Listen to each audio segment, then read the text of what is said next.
Tonight in Central Texas, the families of two teen cyclists are facing their own personal battles. 13-year-old Colton Young was diagnosed with leukemia Friday afternoon, and his teammate, 16-year-old Walker Carroll, was struck by a truck while riding his bicycle that same day. 6 News anchor Adriana Alexander spoke with both families to hear the status of both teens and what their cycling community is doing to support them. Adriana.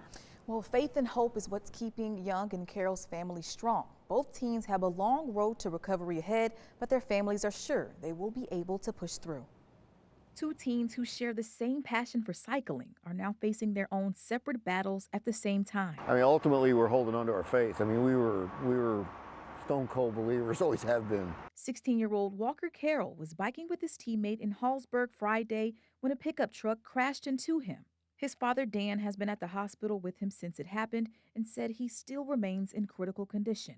They removed a part of his skull to alleviate, so they could drain both the blood, the brain bleed, and to make room for the swelling. They expect that will be removed for 8 to 12 weeks.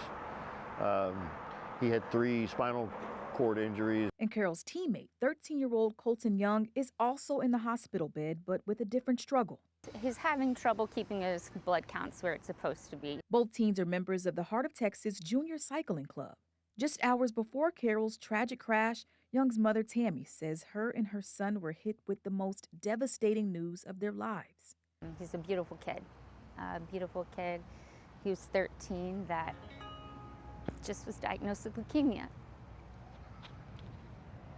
Tammy says the signs were there, but she didn't know his condition was tied to cancer. He was always tired. His last good ride, he was with some of his favorite coaches. He came back and he fell asleep the whole car ride, and he went right to bed afterwards. He had cancer in his body then. As both teens remain in the hospital, their cycling coach, Brady Gibson, has been hands-on with supporting them both. And so is the community. We actually have a race this weekend, and I know that there's going to be a worship service and a prayer time for him. Both families are holding on to faith and the hope that both boys will be back on their bikes one day. In a world where there is so much bad, it's refreshing to realize and meet so many people with so much good. And I'm just honored that they're wanting to dedicate this season to Colton and Walker. Now, in that hit and run, Texas DPS reports they were able to find the suspect and an investigation is ongoing. And Carroll will have his second round of chemo treatment Thursday. To make a monetary donation to Carroll or Young, information can be found on our website. That's kcentv.com. Just incredible fighters, and thank you for bringing that story to us tonight, Adriana.